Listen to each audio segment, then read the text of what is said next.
लिए कि पासरा दिल में चोट लगता है। रिग्नाई इज द वर्ड। और अगर हमने हमारा औरत लोगों को स्किल डेवलपमेंट दिया, आज नागालैंड का शॉल विदेश में बिक रहा है। आज कांजीवरम साड़ी पूरा दुनिया जानता है। तो हमारा वीसा देखना है, हम लोग क्यों नहीं मार्केटिंग कर सकते? क्योंकि हमने कभी इन्वेस्टमेंट नहीं किया। मैं चाहता हूं कि जिस दिन हम लोग अपने क्लोथिंग्स को, वस्त्र को, हम लोग इसको भी हाईलाइट करें। हम लोग बोलते हैं made in India, made in India, made in India. Made in India तो मेड इन असम में भी होना चाहिए। मेड इन इंडिया तो मेड इन मेघालय में भी होना चाहिए। मेड इन इंडिया तो मेड इन त्रिपुरा भी होना चाहिए। मेड इन इंडिया सिर्फ बॉम्बे या महाराष्ट्र या गुजरात में क्यों हो हमेशा? तो उसके लिए भी आपका CSR है।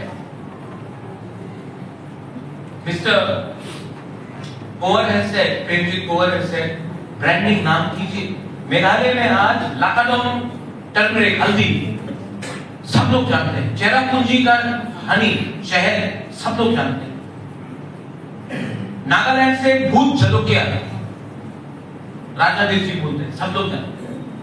आसाम का चाय पूरा दुनिया जानता है, आसाम टी, दार्जिलिंग टी। तो हम लोग त्रिपुरा से एक चीज ऐसे क्यों नहीं प्रोड्यूस करते हैं जिससे पूरा दुनिया भी जाने? सिर्फ नेता को प्रोड्यूस करना है, MLA बनाना है, MDC बनाना है, वो नहीं। अपना राज्य से भी एक चीज तो बना के दिखाए। पॉलिटिक्स से भी बड़ा एक लक्ष्य होना चाहिए। तो मैं आपको बोल रहा हूं कि you are a very big bank. HDFC Hindustan का सेकंड बिगेस्ट बैंक है, लेकिन लार्जेस्ट प्राइवेट बैंक है।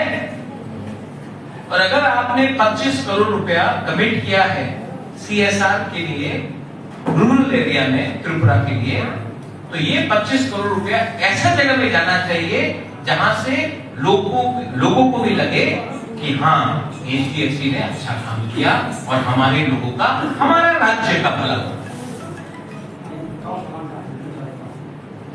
And finally to the bank HDFC, thank you very much. आपने ये प्रयास किया है, इसके लिए मैं आज यहाँ में आपको बोल सकता हूँ ये करो वो करो। कितना बैंक है जिसने कुछ किया है?